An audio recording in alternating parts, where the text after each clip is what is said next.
आज पारादीप रे 28 तारिख रे हेबाकु थिबा ट्रस्ट बोर्ड निर्वाचन पई विभिन्न श्रमिक संगठन तरफरु नामांकन पत्र दाखल करा जायतिला। भारतीय बंदर मजदूर संघ तरफरु श्रीकांत राय को प्रार्थी भावे बाछिथिबा बेले Paradip Ersama industrial worker union तरफरु सुनील कांत दास को प्रार्थी करथिले।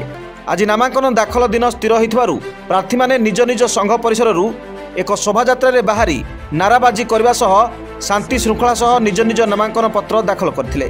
सेहीपरि आहुरी एकाधिक संघ पक्षरु मध्य नामांकन पत्र दाखल करथिया बेले गणमाध्यम आगरे प्रतिक्रिया देई नथिले। आशा तो मोर निश्चय भाव में रहिबो, कारण लास्ट 3 वर्ष कोविड समय मध्य मु श्रमिक मान सांगे थी। कोविड जो टीकाकरण पारादीप बंदर स्वतंत्रकरण कर भी लड़ी विभिन्न समस्या नहीं कि जो समय कि सब यूनियन मैंने शोई पड़ी थे से समय मुझे एका लड़ी जोटा कि 12टा यूनियन गोटे साइड में एका गोटे साइड थी।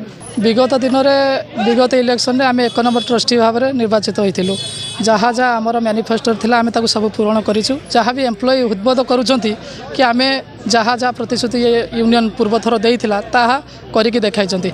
एथर भी आमर जहाँ जो छोट मोट जेकोसी काम थाउ आमे आशावादी कि ये गोटे पारादीप रे गोटे यूनियन जे कि ताहाकु प्रतिफलन करी देखाइबो। पारादीप रु Biroja Prasad report G99 news.